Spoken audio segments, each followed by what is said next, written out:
नमस्कार, आपण पाहत आहोत पीबीएन महाराष्ट्र न्यूज। साईबाबांच्या शिर्डीत प्रसादाच्या नावाखाली देश विदेशातून येणारे लाखो भाविकांच्या श्रद्धेशी आणि आरोग्याशी खेळ करणाऱ्या पेढा व्यावसायिकांवर अन्न व औषध प्रशासनाने कारवाई केली आहे। साई मंदिर परिसरातील खासगी पेढा विक्री केंद्रे आणि पेढा उत्पादन करणाऱ्या आस्थापनांवर टाकलेल्या धाडीत 650 किलोहून अधिक निकृष्ट दर्जाचा पेढा जप्त करून नष्ट करण्यात आला आहे।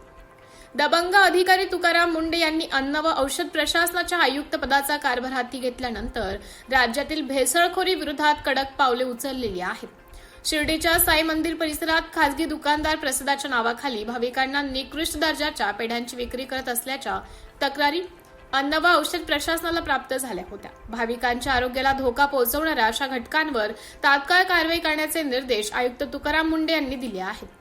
आयुक्त तुकाराम मुंडे यांच्या आदेशानंतर अहिल्यानगरच्या पथकाने शिर्डीत धडक धाड सत्र सुरू केलं आहे। गेल्या अवघ्या 15 दिवसात दुसऱ्यांदा प्रसादाची दुकाने आणि उत्पादन करणाऱ्या कारखान्यांवर छापा टाकण्यात आला आहे। या कारवाईत तब्बल 650 किलोहून अधिक वजनाचा निकृष्ट पेढा जप्त करण्यात आला आणि तो कायदेशीर प्रक्रियेनुसार नष्ट करण्यात आला। या नष्ट करण्यात आलेल्या पेढ्यांची बाजारातील किंमत सुमारे 2 लाख रुपये असल्याचं सांगण्यात आलं आहे।